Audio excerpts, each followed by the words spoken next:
Hey guys, what's up? Welcome back to my channel, Reef and Rios. Today, I'm actually going to do a video on the JBJ 45 and the 10-gallon quarantine. Oh, there's still fish in there.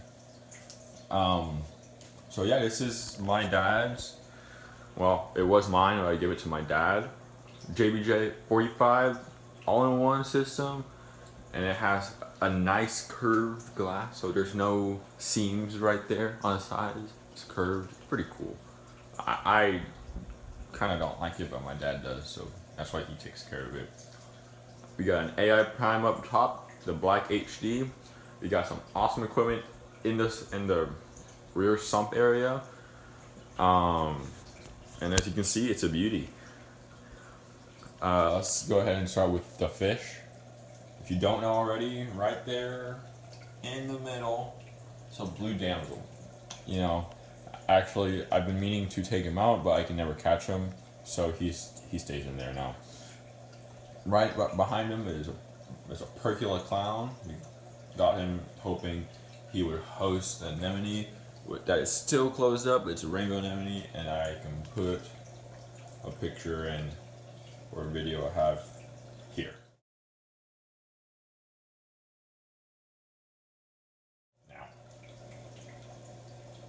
Anyways, you see the coral beauty, angelfish.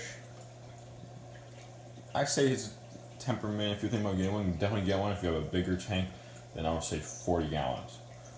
Don't put them in anything smaller because they do like to swim around, as with the tang. Now, don't be alarmed, there's only one tang in here, and we got that tang as a little baby, like probably about that small, really tiny.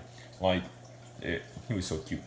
Well, she, we just call him it for now, just because that's what we know it is. Don't know how to, I don't think anybody knows how to tell the sex of a yellow tang. Yeah, that's it for fish. Inverts, we got a blood red fire shrimp, who's always messing around with the anemone. I hate it.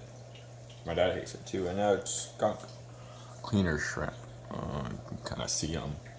Coral-wise in this tank, let's start from the left. So here we have a trumpet. It has approximately 4 or 5 heads, something like that. Real beautiful. Cool little SBS if you're just getting into the hobby. Definitely recommend one of those. Here's a small little frag of Gonopora. Let's see, lighting, not so great. Well, it's amazing lighting, but can't see it. Yeah, it's just little frag. They're non-phosphorescent, so you gotta make sure you feed them. You try to feed them with, I guess, either small food, like cold food and stuff like that. I don't know why I can't talk. Like every video, I can't talk. There's a can. Fire, I don't know. I mean, it was more expensive than my A-can, that's for sure. So I don't know if it's like a different coloration, because the little head right there has the new heads going in are green. And it's like, whoa, that's lights. Super cool. Next up, we have an ultra toxic green hammer branching. My dad just picked up this coral not too long ago. Picked it up when I got my. Well, actually, yeah, it's been about a week. Yeah, doing just fine. Next up, we have our purple tip hammer. I mean, it's not even midday, and it's just giant. It's amazing. Algae on the glass. Next up, we get a torch, green tip torch.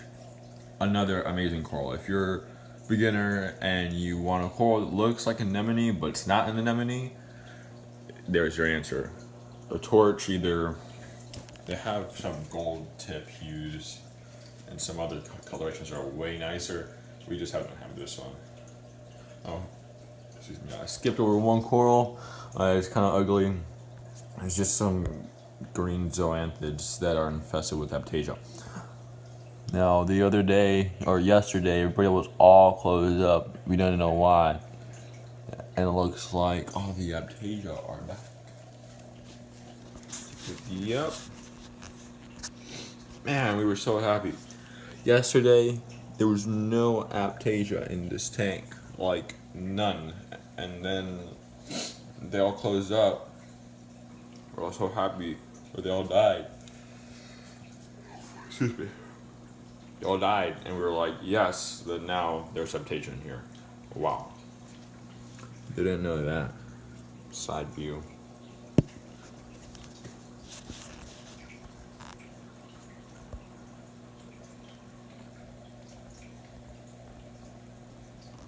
Okay. Let's go on with the equipment. We'll start up right there. Just, don't want to turn the camera.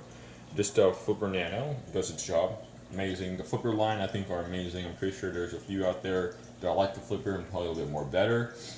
You know, that's your preference, but we use Flippers. On, just a little thermometer. This side we have a Saichi Nano.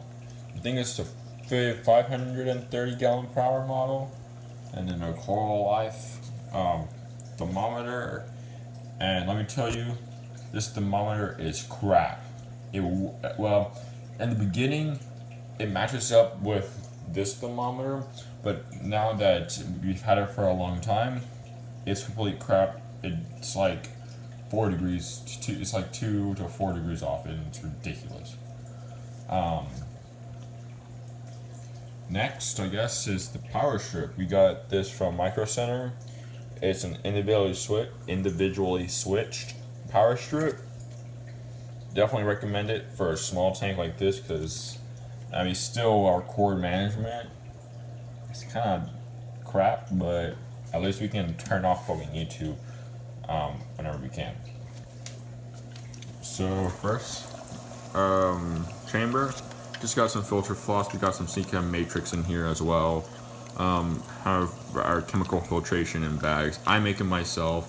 I just use Fluos Carbon with their phosphate reducer media. It's like ChemiPure, but in the long run, it's cheaper and it works. Next up, we have Innovative Marine Min-Max. It's the 350 milliliter capacity, so it's the medium size with some biopellets running in it. My dad had some algae issues, and we were going to go with a GFL reactor, but that's for phosphate, and his phosphates are all right. This is the nitrate, so we're kind of high. Next up, probably can't see it, but we have a JBJ UV sterilizer on this tank. We just installed it, so I can't really say much about it, but I guess for now it is working. It looks to be. Next up, we got a Tunze 9004 AC powered skimmer. The skimmer works amazing. Highly recommend it.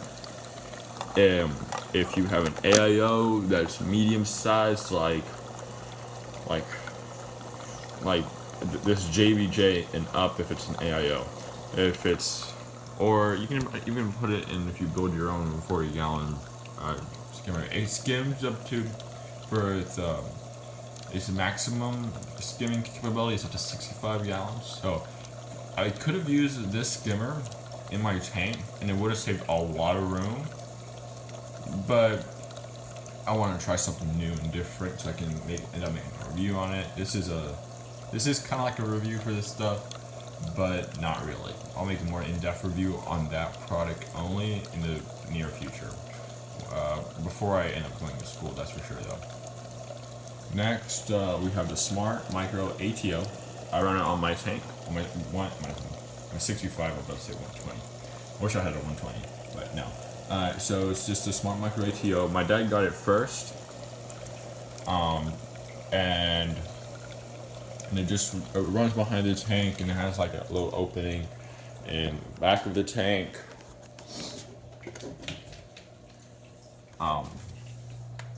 Well, there's no light down here, but yeah, it just comes down and the pump is in there with obviously RO, and I need to refill it. But yeah, and it runs all right. One kind of bad thing about it, but I don't really find it a problem, is that sometimes it'll beep, like it give you like a beeping, like an audible alarm, telling you that usually means that there's no water in the reservoir that you have to pump in. I've checked the reservoir and there's plenty of water in there, so you kind of have to unplug the power from it, or in our case, we just switch it on and off, and then it resets it. I mean, so all in all, I'll give that product a 4-star. That was basically the whole review on that, but I can do a more individual review. So if you don't have it or you're curious how to set it up, I can do that. Again, I'll do that for my 45 or this tank. I'm not done yet. Next, just an Eheim 125 watt heater. That's all right. There's the sensor for the ATO, and then just more filter floss and bubble rock in that chamber. And we use the Innovative Marine desktop chamber thing. I forgot what the name is. My bad. Yeah, that's the 45. Oh, one thing on the light. Light is amazing. It's kind of tricky. It's kind of tricky to connect it to your Wi-Fi because it runs on the. So most homes, if you run Xfinity, you have a 2.4 gigahertz internet, and then you have a 2.5. Most of your stuff runs on the 2.5 because it's faster, I think. I'm just going off from what the guy at one of my LFS said to my dad, because we were having problems connecting this to the internet. So apparently most of our stuff connects to the 2.5, and then all of our home stuff like TVs, computers, stuff like that connected to 2.4. So we need it, and that was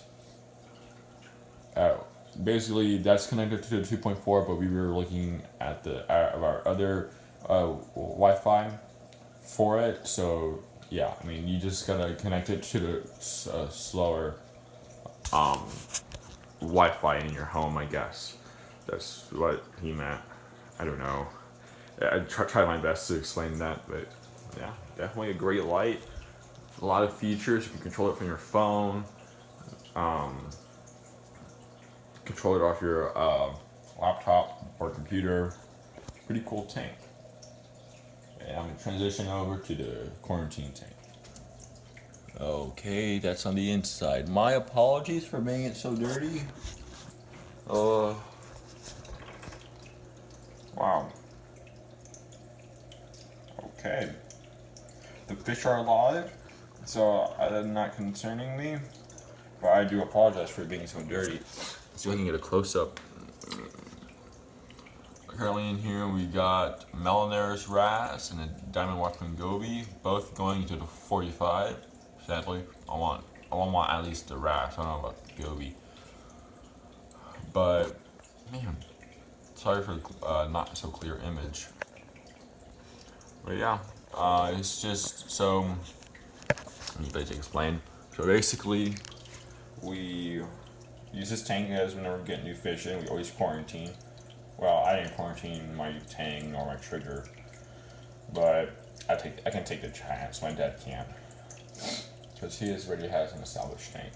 But so we put them in here. Now some of y'all might. These fish have been in here for about 3 weeks, and actually, when you put them in earlier. Because we're supposed to put them in the tank at the 4-week marker, which is at the end of this week, but we're going to put them in today, only because we're going to be out of town this weekend. We don't really want anything in the quarantine tank, so we're just going to go ahead, take the small risk, and put them in the 45. Maybe not. Okay, there we go.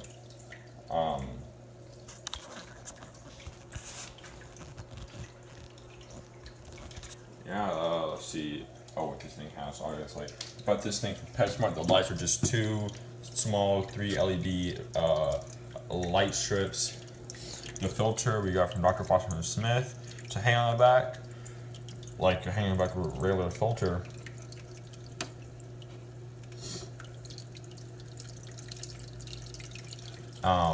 With a UV sterilizer.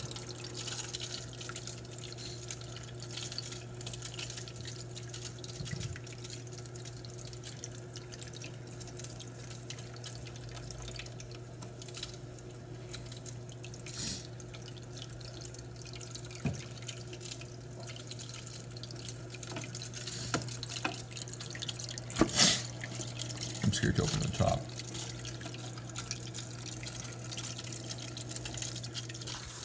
I think it's gonna spill out. I'll fix it after the video's out there, which is about to be. And then we just have this cheap little power head. I'm gonna have to fix that. We just have a cheap little power head in there from PetSmart. It wasn't cheap at all. It was like 21 bucks, or 20 something. And then some PVC pipes for them to hide in. And that's about it. I mean, not much to a quarantine tank, but just wanted to show you the fish I had in there. Yeah, that's gonna do it for this vid. I didn't do a transition there. Oh well. That's gonna do it for this video. Thank you for watching. Please remember to like, share, and subscribe. Make sure you hit that thumbs up. It really does help. I don't care if it's even like just one person hitting that thumbs up. It still helps and lets me know I'm doing something good. Anyways, thank you for watching. Happy reefing. New fish in the 45. Melanaris wrasse and diamond washboard goby.